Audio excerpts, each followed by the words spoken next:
네, 안녕하세요. 정신과 의사들의 색다르고 명쾌하고 깊이 있는 캐릭터 분석 리뷰자들입니다.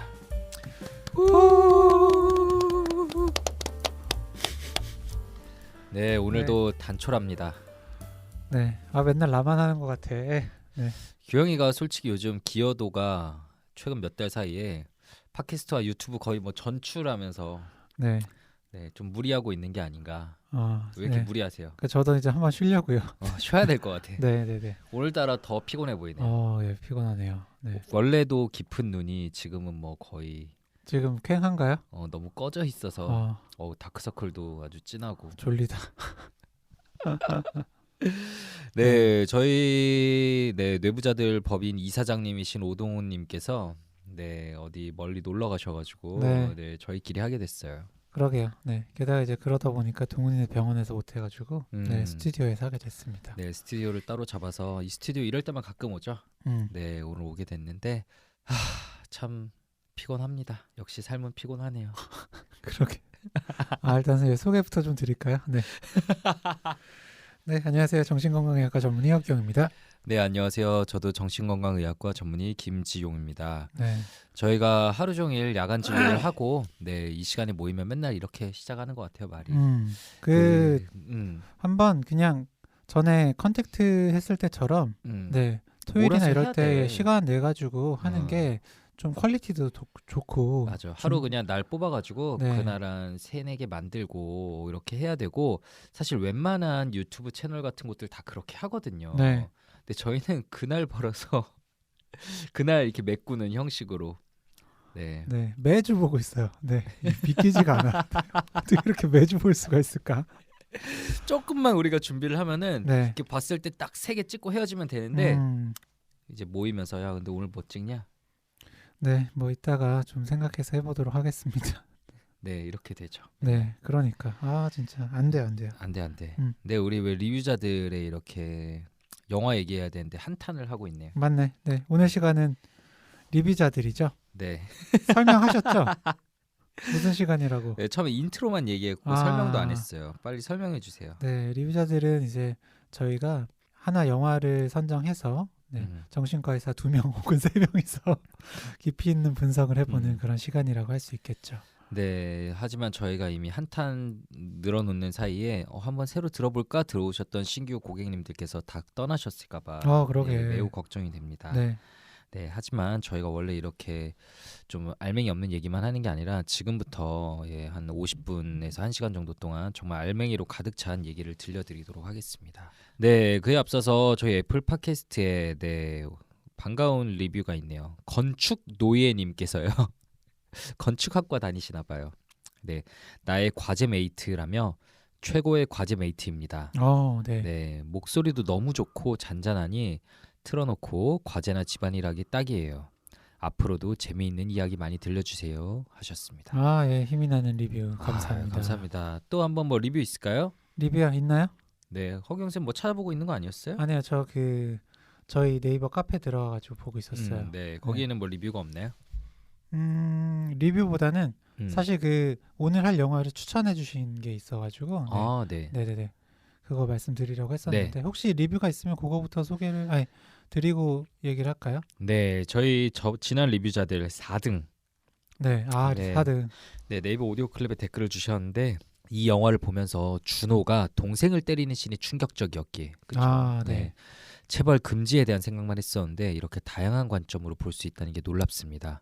부모의 입장에 되어보지 않아 잘 모르겠지만 체벌하는 코치에게 맡긴 후 많이 성장했다면 준호 엄마처럼 애써 외면하지 않을까 하는 쌤들과는 다른 어리석은 생각을 해봅니다. 어리석은 생각이라뇨. 그럼요. 네, 당연히 계속 맡기고 성장했다면 그 체벌을 당연시하는 게 또 내재화됐을 수 있겠죠. 네, 성과가 더 중요하다. 그렇게 됐을 수 있겠죠. 맞아요. 네. 또 준호가 좋은 성과를 내지 못하는 게 무의식에서 이루어지는 부모에 대한 저항이라는 해석이 신선했습니다. 라고 리플 달아주셔서 너무 감사하고요. 제가 이 좋은 리플에 좋아요 1개 네, 그러네요. 네. 또 4등 리뷰해주신 분이 계시네요. 네, 그러니까 박하선 시네타운에서 4등 보고 반가웠는데 그때는 너무 짧아서 아쉬웠는데 여기서 다뤄주셨다고 잘 들었다.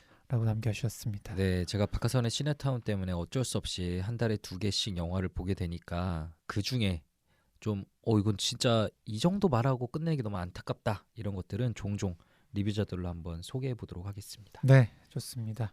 그래서 저희가 그 피드백을 받기 위해서 네이버 카페에 내부자들로 카페를 만들었어요. 네, 그러니까 많이 들어오셔서 인사도 해주시고 리뷰도 남겨주시고 해주시면 저희가 방송에서 또 읽어드리도록 하겠습니다. 네. 그래서 오늘 그 영화는 추천해주신 이 카페에서 추천해주신 영화로 했어요. 네, 소울이랑 코코를 추천을 해주셨었거든요. 네, 그 중에 소울을 선택을 해서 저희가 오늘 분석을 해보도록 하겠습니다. 네, 그러면 아주 짧은 광고 후에 저희 영화를 본격적으로 얘기를 해볼게요. 저희 리뷰자들과 언택트 프로그램은 무료로 들으실 수 있고요. 아이폰과 그리고 네이버 오디오 클립을 통해서 들으실 수 있습니다. 조만간 스포티파이 프로그램을 통해서도 청취하실 수 있게 될 예정이고요. 그리고 아이폰 팟캐스트에는 유료 구독자 분들에게만 공개되는 해부자들 심리서적을 완전히 엑기스로 떠먹여드리는 프로그램이 2주마다 한 번씩 월 2회에 올라가고 있습니다. 많은 관심 부탁드리겠습니다. 네.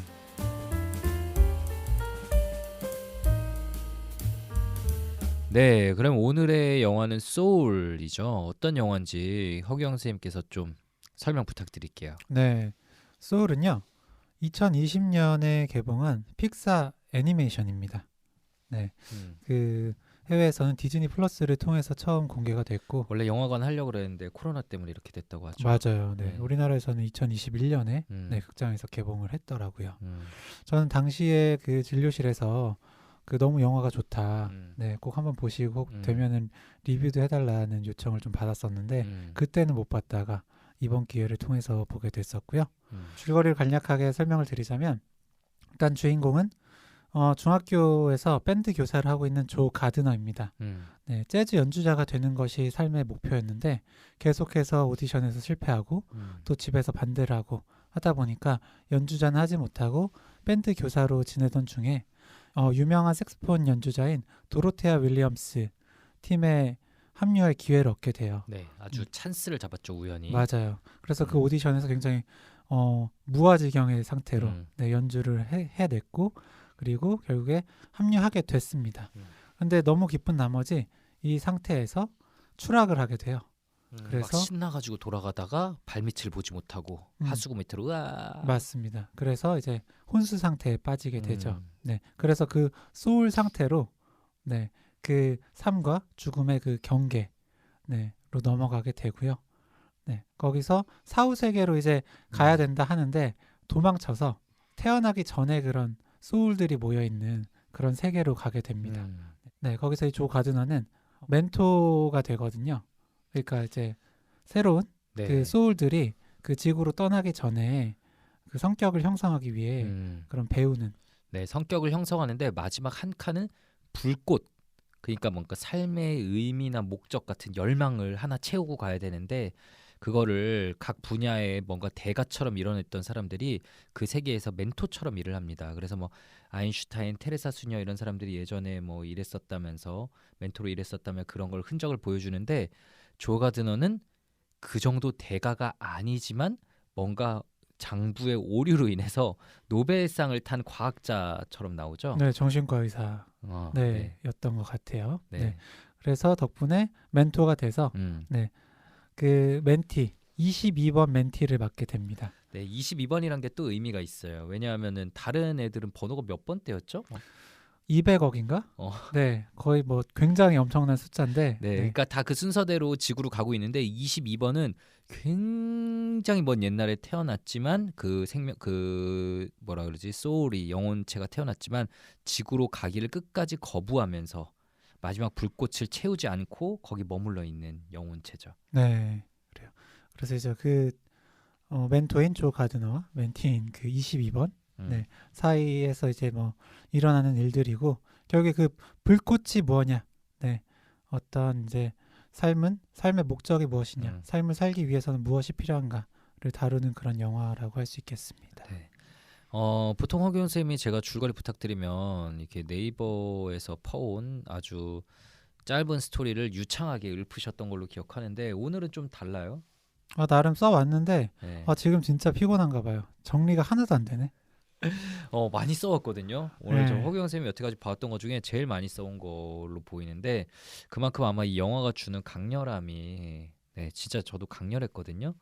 저는 오늘 새벽 5시 반에 일어나서 봤어요. 내가 왜 이렇게 피곤한가 했더니 이것 때문이었어. 그러네. 네. 새벽 5시 반에 일어나서 이 영화를 보고 아이 밥 먹여서 출근시키고 그다음 필라테스를 갔다가 그다음에 하루 종일 진료를 보고 와서 피곤하네요. 네, 그래서 형 진짜 뭘 위해서 그렇게 사나 싶네요. 불꽃이죠. 뇌부자들이 이런 불꽃으로 이렇게 채워져 있어서. 네, 어쨌든 근데 진짜 저도 머리가 지금 멈추는 것 같고 솔직히 다른 영화였으면 지금 기분이 이 정도도 안 났을 거예요. 근데 지금 약간 얘기 나누고 싶은 이런 생각들이 마구마구 올라오는 게 그런 부분들이 막 있나 봐요. 이 영화는 좀 많이 강렬했습니다. 허경 쌤 좀 어땠어요? 이 영화요? 네. 이 영화 일단 재미있다. 그리고 전 뒷부분에 약간 울컥하더라고요. 이 영화도. 네, 약간 눈물이 좀 맺혔던 것 같고요. 네, 그리고 마지막에는 약간 한숨을 쉬면서 좀 끝내게 되는. 네, 그게 한숨이 되게 안 좋은 뜻이 아니라 네, 되게 좋은 영화 잘 봤다. 그리고 워낙 또 집중해서 보다 보니까 그렇게 끝나면서 한숨이 나왔던 것 같아요. 네, 막 울림이 있었던 정말 영화입니다. 좋은 영화였고요. 진료실에서 많이 하는 이야기들을 진짜 어떻게 이렇게 쏙쏙쏙 알맹이처럼 다 넣어가지고 만들었나. 이거는 뭐 스토리나 아니면 제작하는 감수에 있어서 사실은 심리학자나 혹은 뭐 명상 선생님, 정신과 의사들의 뭐가 있지 않았을까라는 생각이 좀 들었고요. 저도요. 네, 정말 현대인들에게 좀 필요한 영화가 아니었나 이런 생각이 듭니다. 네. 어쨌든 저는 뭐 그냥 이거를 찾아보다가 삶의 가치를 느끼지 못하는 그런 사람들, 죽음에 대해서 생각을 하는 사람들한테 추천을 하는 영화다라고 해서 보게 됐는데 정말 그럴 만한 영화구나라는 생각이 들어서요.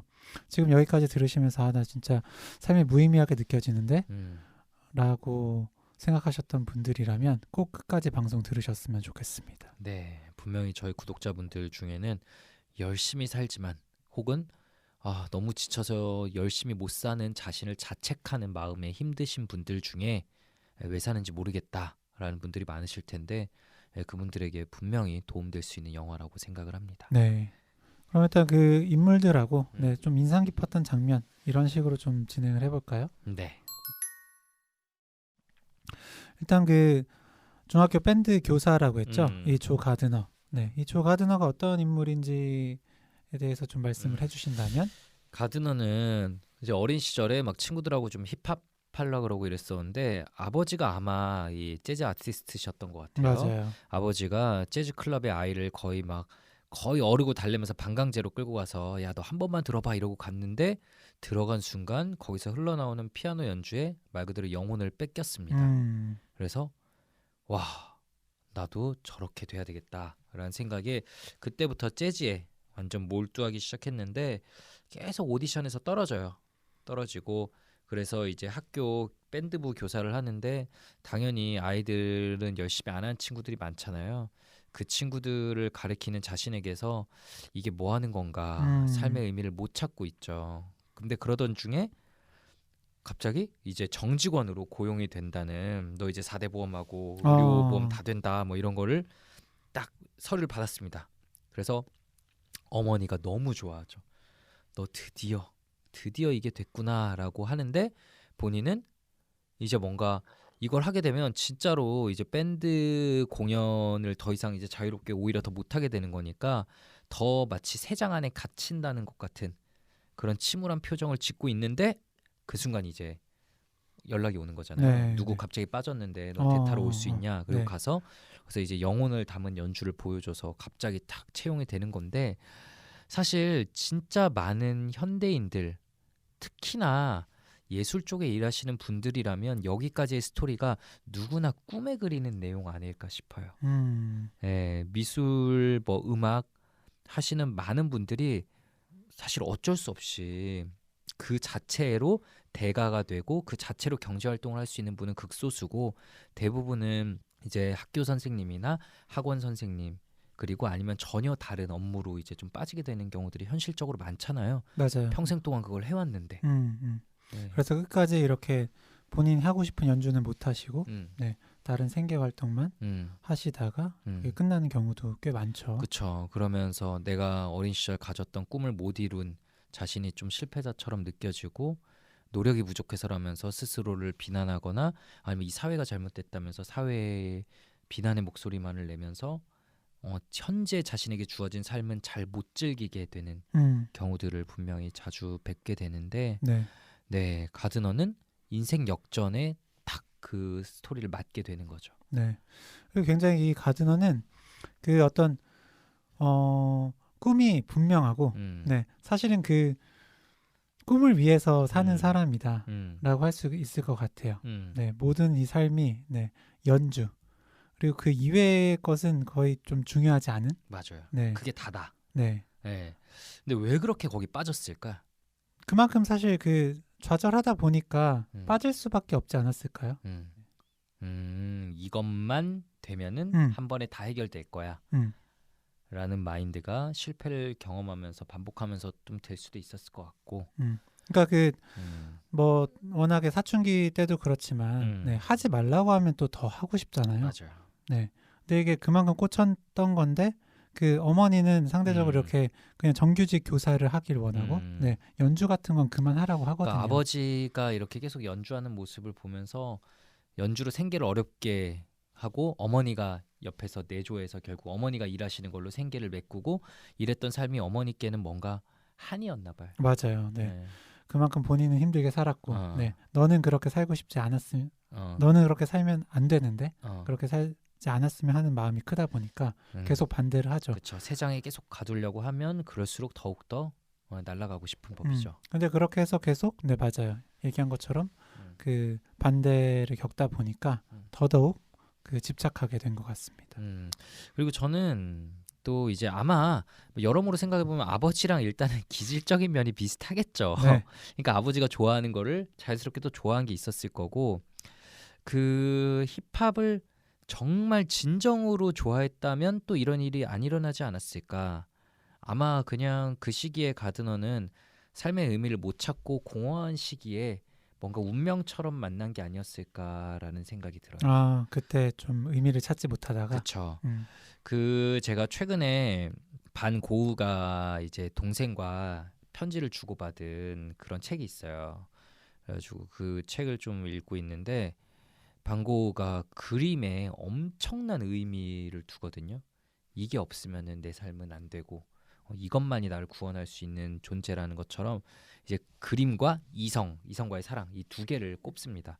근데 그럼 고우는 왜 그렇게 빠져들게 됐냐 보면은 이제 집에서 막 그 종교적으로 굉장히 어릴 때부터 너무 신실함을 강요받으면서 자라고 그래서 막 종교에 올인하려고 하다가 딱 무너지고 삶의 의미를 못 찾을 때 그때 발견하게 된 그림에 운명적으로 빠져들게 됐거든요. 그래서 이 그림을 내가 포기하면 다시 과거의 그 시기에 내가 다시 붙잡히게 될 것 같은 그런 공포를 느끼면서 자신을 몰아붙인 거였죠. 그런 것처럼 뭔가 어떤 것에 필요 이상 우리가 볼 때는 너무 지나칠 정도로 자신을 몰아붙이며 의미를 부여하는 거 아닌가? 이게 내 삶이야 라고 말하는 사람들은 그럴 만한 백그라운드가 보통 있는 것 같아요. 네, 돌아가고 싶지 않은 그런 공포. 네. 그게 없으면은 내가 그냥 정말 나 없었던 그런 기억들. 그럴 수도 있겠네요. 뭔진 모르겠지만 어쨌든 이 가드너에게는 정말 이게 곧 삶입니다. 재즈가. 네. 그러다 보니까 결국에 이렇게 인정받게 된 날, 네. 죽으니까 그만큼 더 다시 원래의 삶으로 돌아가고 싶잖아요. 네.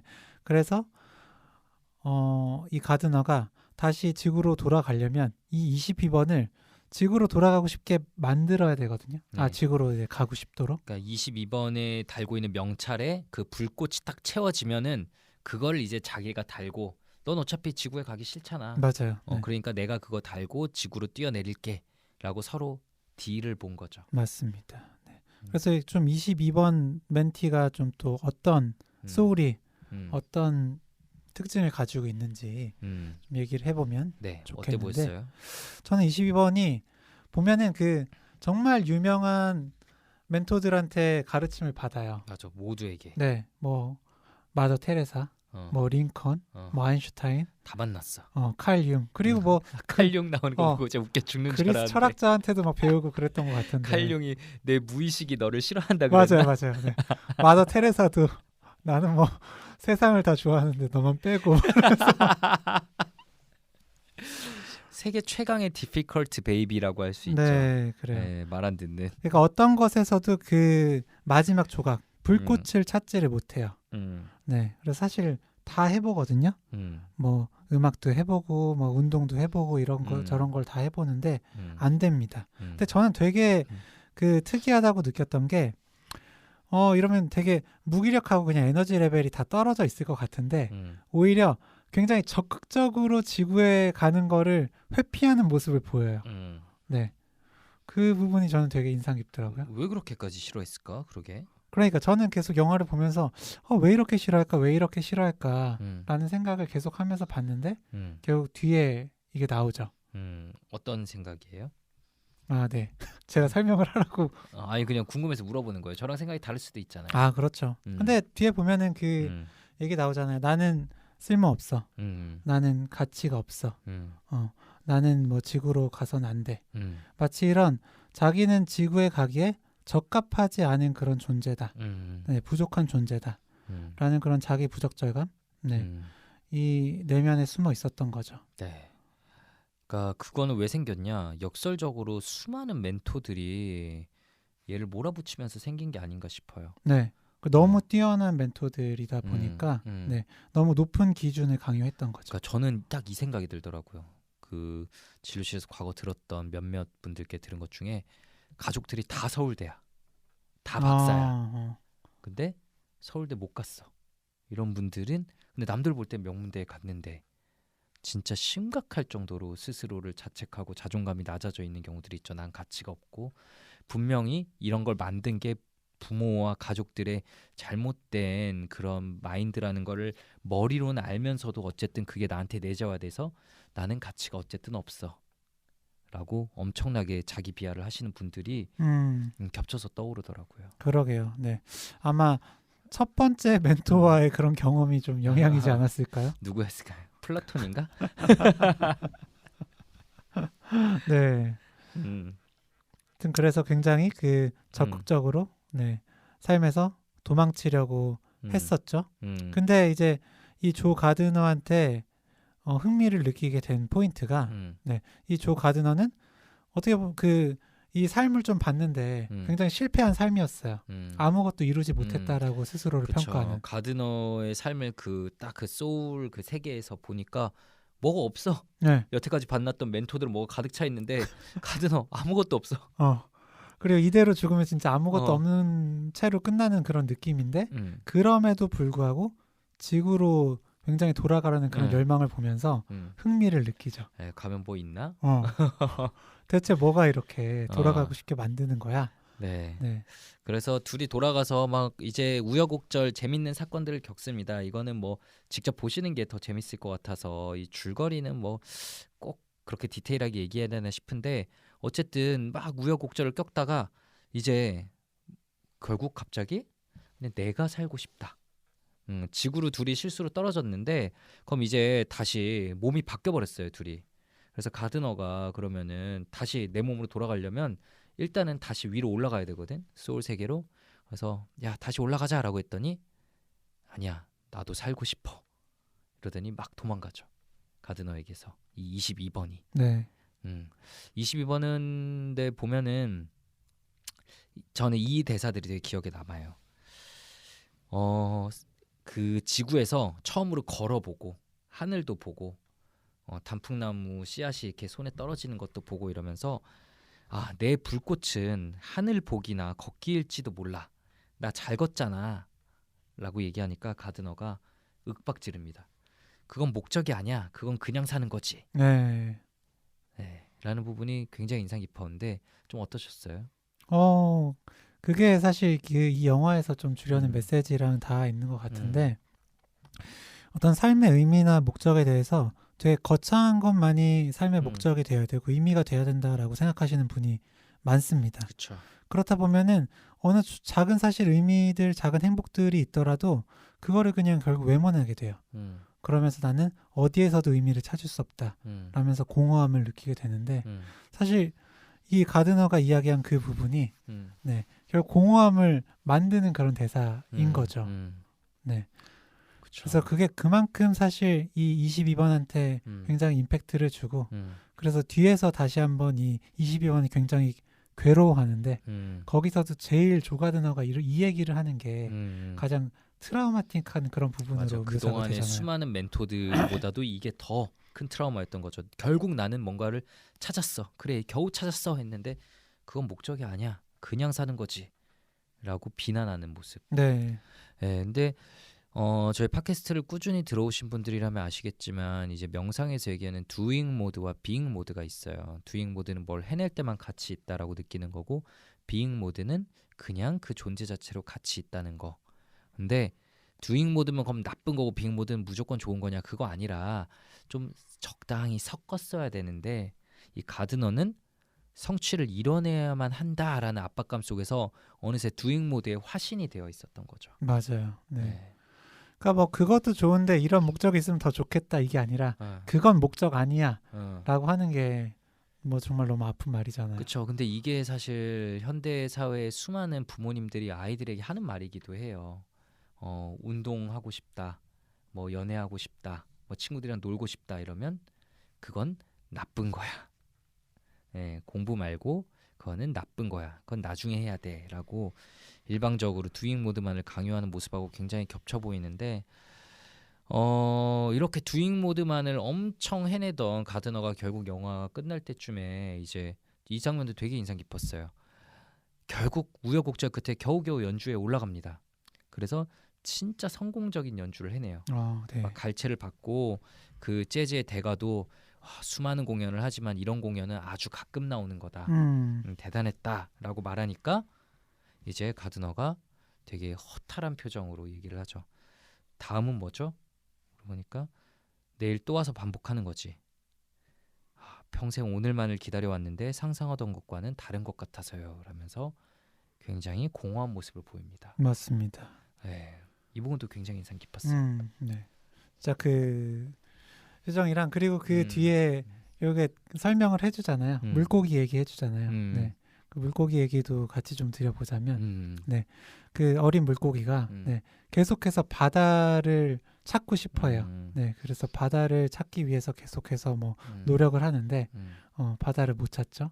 그러다가 이제 늙은 그런 물고기를 만나서 바다가 어디 있나요? 물어보니까 네가 있는 이곳이 바다야. 라고 했더니 여기가 무슨 바다예요. 여긴 그냥 물이에요.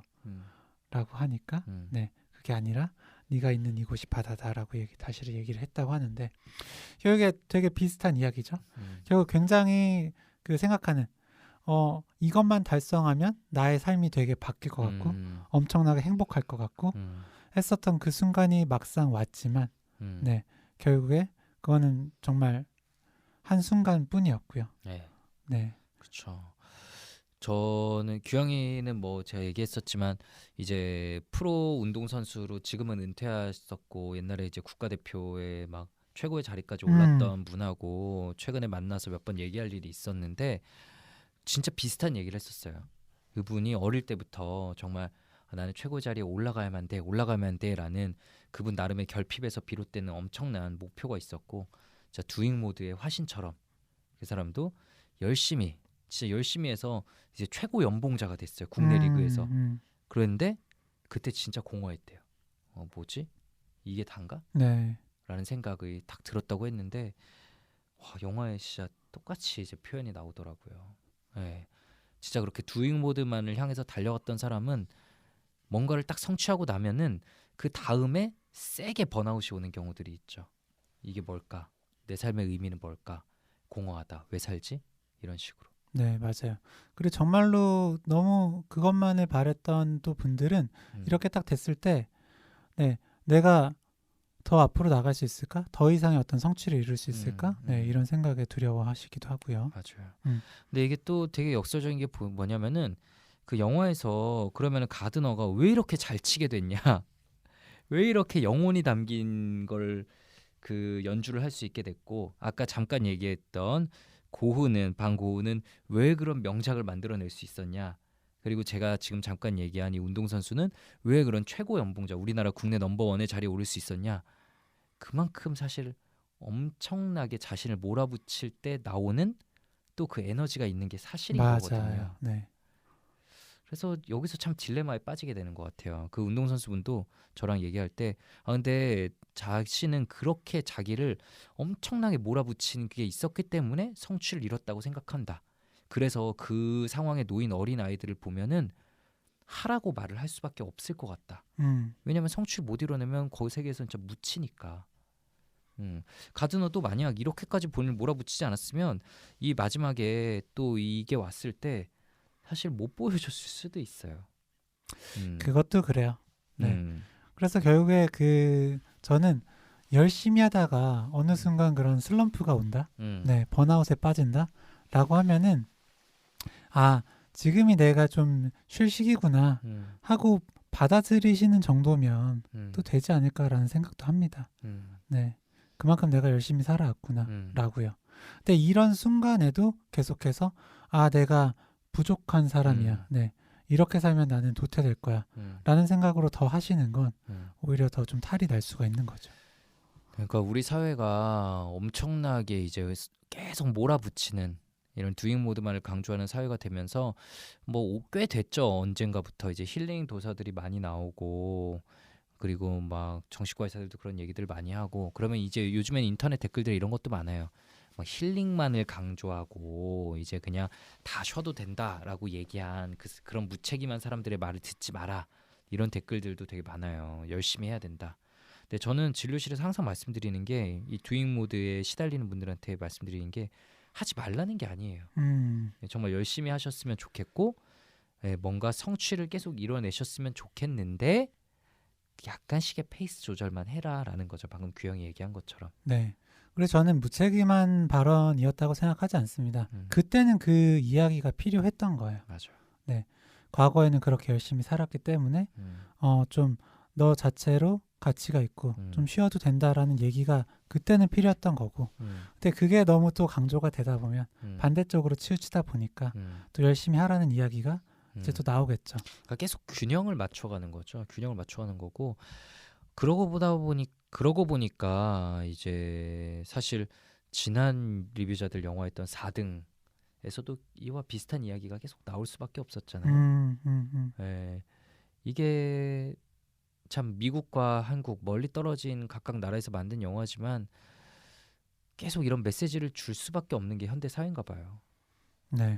그러니까 그만큼 좀 성장 위주의 어느 목표 지향적인 그런 삶이 아니면 살아남을 수 없는 그런 시대였다가 이제는 그렇게는 더 이상 좀 버틸 수가 없는 세상이 된 거죠.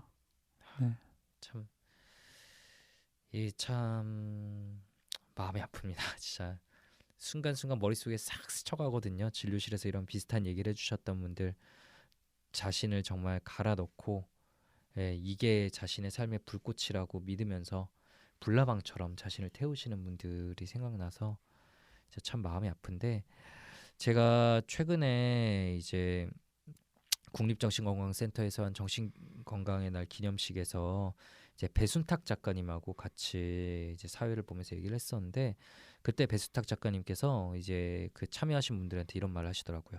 자신도 옛날에 어릴 때 고 신해철 가수가 하는 얘기를 들은 적이 있는데 이런 얘기를 했었대요. 신해철 가수는 만약 신이 있다면 신은 우리에게 원하는 건 우리가 어떤 막 성취와 성과를 이뤄내는 게 아니라 우리가 행복해지기를 바라지 않겠냐, 자신은 그렇게 생각한다 라고 얘기를 했다는데, 그것 역시도 그 말 역시도 이 소울에서 전하고자 하는 멘트가 아닌가 싶어요. 성취도 좋지만 그냥 좀 하늘도 보고 단풍나무 잎 떨어지는 거 거기서 그냥 느껴보고 그런 것들도 우리 삶에 있어야 진짜 사람다운 삶이 아닐까 이런 생각이 들고요.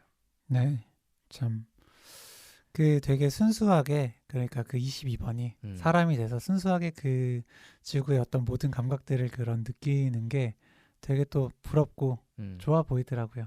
그게 참 소확행이구나. 네, 저는 좀 이제 이미 뇌가 현대 사회에 절여졌나 봐요. 네. 왜냐하면 저 영화 끝날 때 저는 무슨 생각인 줄 알아요? 아, 22번 이제 뭐 먹고 사나? 진짜 절여졌네. 네. 어떻게 뭐 먹고 살아? 할 줄 아는 게 없는데. 아, 가면 이제 아기부터 이제 다시 태어나서 사는 거지. 아, 그거야 뭐 그렇겠지만. 아, 참. 네. 너무 뭐라 그럴까? 제 마음속에도 어느새 이 현대 사회의 시각이 내재화가 돼 있는 것 같습니다. 네. 마지막에 이제 제리가 가드너한테 뭐 할 거예요? 라고 물어보잖아요. 네. 그때 허경 선생님 혹시 뭐라고 대답할지 허경 선생님만의 대답을 좀 예측을 했었나요? 가드너가 이제 난 돌아가서 뭐 할 거다. 저는 모른다고 할 거는 같았어요. 음. 네. 그런데 모른다고 하긴 하더라고요. 네. 그때 뒤에 말을 덧붙이죠. 네. 글쎄요, 뭐 매 순간을 즐길 거라는 거 이런 식으로 말을 하는데. 네, 순간순간 살 거다. 네. 저는 이 뭐 할 거예요 질문 자체도 사실은 좀 잘못됐다고 생각합니다. 네, 뭐 할 거냐 자체가 이제 그 두잉 모드를 어떤 강요하는 질문이잖아요. 그렇죠. 왜냐하면 제가 진료실에서 가끔 이런 실수를 범하거든요. 뭐 할 거예요? 물어보고 좀 이따 아차차. 그냥 어떻게 지내실 거예요? 라고 이렇게 그냥 바꿔서 물어보곤 하거든요. 네, 뭐 저도 그렇지만 또 가끔 필요한 질문이기도 해요. 맞아요. 너무 안 하시는 분들께는 또 해야 된다고 말씀을 드리죠, 네, 당연히. 네, 네. 네, 근데 마지막에 딱 이렇게 메시지를 주는 것도 너무 좋았습니다. 열심히 살든 조금 쉬어가든 어쨌든 매 순간을 즐길 수 있거든요. 이게 무슨 도인의 경지에서만 가능한 게 아니라 분명히 가능하다는 것을 영화는 좀 메시지를 통해서 보여주고 있죠. 저는 참 이 영화가 또 좋았던 게 그냥 그 감동적인 장면들이 확실히 그 노래랑 연결이 돼서 네, 그 감정을 좀 극대화시켜줬던 것 같아요. 그래서 그 공허함, 무의미함에 무가치함에 빠져있던 그 조 가드너가 다시 그 작은 어떤 순간순간들을 떠올리면서 네, 그 의미와 가치를 찾을 때 그 노래 이제 연주를 막 하거든요. 근데 저는 그 부분에서 좀 울컥하더라고요. 네, 저도 잊고 있었던 어떤 과거 행복한 순간들, 네, 지금도 그냥 스쳐 지나가는 그런 순간들을 좀 떠올리게 해주더라고요. 뭐가 떠올랐어요? 결국에는 그런 뭐 저도 어렸을 때 그렇게 놀았던거나 제가 되게 좋아했던 고등학교 시절 저는 그 잔디 언덕길 거기서 그냥 좀 누워가지고 햇빛 받고 이런 거 되게 좋아했었거든요. 이야, 생각만 해도 좋다. 그러니까 네. 특히 가을 이럴 때는 진짜 바람이 간지리는 것 같아. 네. 지금 같으면 그 약간 표현하기도 되게 오글거리는 그런 느낌인데 그런 거 되게 좋아했었거든요. 그런데 그걸 다 잊고 사니까. 우리도 좀 비잉 모드가 필요한 것 같습니다. 네, 그렇기도 해요. 네. 네, 비잉 모드를 지금 먼 이국에서 즐기고 있는 오동훈 선생님이 돌아오면 우리랑 이제 바톤 터치를 해서 그러게 일 좀 시키고 두잉 모드는 동훈이에게 다 주고 우린 비잉 모드로 가야 되는 게 아닌가 싶고. 네. 저도 아까 규영이 얘기한 그런 음악 딱 들으면서 그런 장면이 나올 때 모두의 머릿속에 웬만하면 떠오르는 그런 좋은 장면들이 있어요.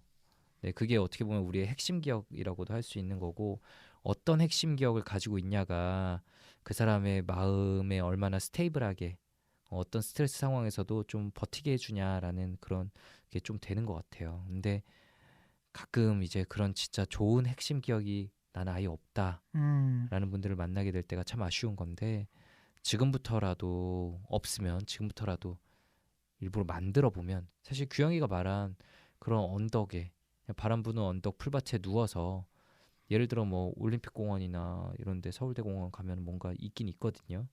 여의도 공원에도 있고 햇볕 좀 쬐면서 그냥 그 here and now에 딱 한 30분 너무 긴가? 10분이라도 현재에 머물러 보시면 분명히 좋은 순간은 있어요. 그거를 다들 한번 경험해 보시면 좋겠고요. 맞습니다.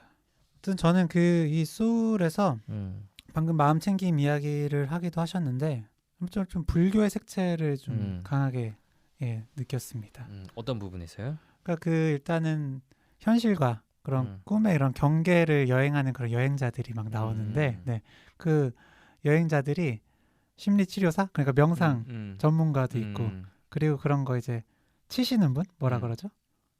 악기. 그 명상할 때 도움되는 그런 거. 싱잉볼? 그런 거? 싱잉볼은 아니지만 그런 아닌데 거. 뭐 있었는데. 네네네. 그거 치는 분도 있고 하잖아요. 결국에 이제 그 명상 또 명상하면 어떤 뭐 불교 쪽이니까. 네. 그래서 그리고 또 중간중간 보면 그런 음악가라든지 운동 선수라든지 굉장히 몰입해 있을 때 그러니까 나를 잊고 네, 어떤 이제 그 공간에 가 있는 그런 장면을 좀 묘사하는데 그것도 어떻게 보면 좀 무라일체라든지 무아지경의 어떤 그치. 그런 네, 그런 걸 좀 묘사한 거 아닌가라는 생각도 들었고요. 네, 참 어쩔 수 없이 요즘 뭐 현대 정신과에서는 그리고 심리학에서는 이 부분이 계속 연결돼서 좀 얘기가 나올 수밖에 없는 것 같습니다. 근데 또 제가 최근에 읽고 있는 책에서는 이렇게 마음챙김, 미국의 마음챙김 트렌드에 대해서 되게 비판적으로 얘기하는 사람이 있더라고요. 네. 이거는 왜죠? 지구가 망해가고 있는데 지구가 망해가고 있는데 이 현실에 분노하지 않으면 바뀔 수 있는 건 없다. 근데 마음챙김은 다들 어떤 그런 분노하고 뭔가 행동하기보다 그냥 각각의 평안에만 몰두하도록 하면서 지구는 계속 망해가고 있다라는 그런 메시지를 담은 것도 좀 봤었는데 이건 역으로 말하면 그만큼 미국에서의 마음챙김이란 거는 진짜 하나의 사회적 트렌드인가 봐요. 네, 처음은 정신과 교수가 만든 병원에서 이제 치료 프로그램을 시작을 했지만 현대인들의 이런 마음을 그래도 좀 평안하게 해주는 가장 확실한 도구가 확실하니까 이거 이상이 아직 저는 잘 모르겠거든요. 그러니까 다들 이렇게 매달리는 거 아닌가 이런 생각도 들고요. 그러게요. 근데 다만 뭐 방금 이야기한 거에서 좀 아쉬운 부분은 뭐 마음 챙김이라는 게 그런 알아차림, 네, 현재에 집중하는 게 물론 핵심적인 부분인 것도 있지만 그냥 머물러 있자는 건 아니잖아요. 네, 그래서 현재 상태에 집중을 해야 어떻게든 좀 바꿀 수 있는 부분을 또 찾아낼 수가 있는 거니까.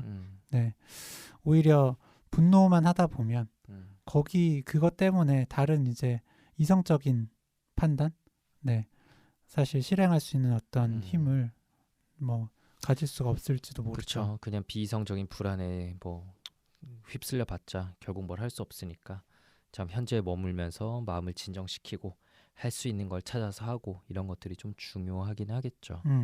네. 그냥 저는 그냥 중간 내용인데 그냥 좀 형 생각도 궁금하고 해서 물어보는 건데 중간에 코니라는 아이가 나오잖아요. 네, 밴드부 학생인데 코니가 유일하게 그 학교에서 그래도 그 조 가드너를 따라오는 그런 아이거든요. 근데 이제 개인 교습도 또 따로 받아요. 근데 하루는 와서는 나는 이제 학교 다니기 싫다. 그 악기 연주도 난 그만두겠다라고 하거든요. 근데 요거는 좀 어떤 마음이었을지. 글쎄요, 뭐 워낙 이제 배경 지식이 안 나오니까 그 아이가 어떤 삶을 살고 있는지에 대해서. 근데 음악에 대한 마음은 또 진심이었을 것 같은데 저는 좀 이런 마음도 들었어요. 그 전에 수업할 때 보면 가드너가 얘를 자신과 좀 동일시하면서 너무 몰고 가는 느낌도 좀 있었거든요. 너는 이해하지, 너는 알지 라는 식으로. 근데 그 아이에게 있어서 음악이 가지는 의미는 물론 컸겠지만 가드너처럼 삶의 전부는 아니었을 수 있거든. 근데 자기가 그나마 숨 쉴 틈이라고 생각하는 음악에서 뭔가 선생님이 계속 푸시하는 장면은 좀 더 부담이었을 수 있고 그래서 그나마 이제 기댈 구석도 더 이상 못 기대겠다. 떠나야겠다라고 생각한 게 아니었나 좀 생각을 해봤습니다. 맞아요. 네, 저도 그런 부분도 있고요.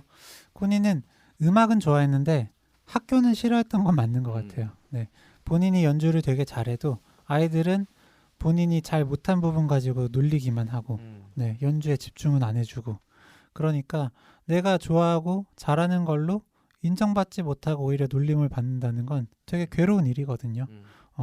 그러니까 차라리 좀 그냥 학교 자체를 좀 떠나고 싶고 네. 뭐 그래서라도 본인 하고 싶은 거 하면 또 좋을 수도 있으니까 좀 그런 마음이 아니었을까 싶고요.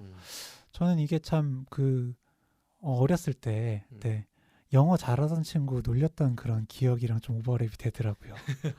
네, 요즘에는 영어를 진짜 다들 많이 잘하는데 저 어렸을 때만 해도 영어 수업이라는 게 제대로 없었고 발음 좋은 친구가 있었나 보고. 네, 발음이 되게 좋은 그 여학생이 있었는데 걔가 굴려서 이야기하는 게 뭔가 되게 좀 눈꼴시고 그땐 띠껍다는 표현이죠. 그래요. 네.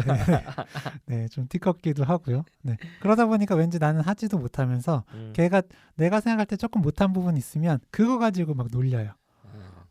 사실은 되게 좀 부러움을 사실은 애들이 솔직하게 표현하기 힘드니까 어릴 때 많이 하는 거죠. 네. 그래서 그때 기억이 나면서 걔도 진짜 우리 싫었겠다.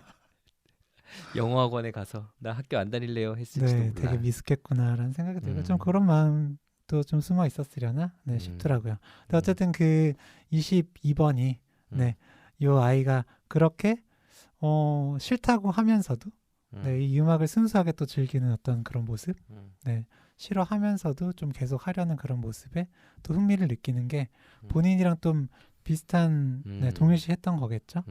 네, 그러니까 사실은 지구에 정말로 가고 싶지 않은 게 아니라 네, 사실 뭔가를 찾고 싶지만 네. 못 찾을까봐 네. 두렵고 참 어떻게 생각해보면 이렇게 진짜 오랜 시간 동안 안 가고 있다는 건 그래서 결국 가게 될 땐 그 반대급부만큼 뭐 대단한 걸 찾아야 되는 거잖아요.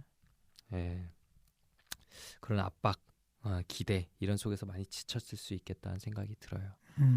예, 진짜 영화가 이것도 참 어린아이 애니메이션의 탈을 쓴 성인을 위한 심리치유 영화라고 생각을 합니다.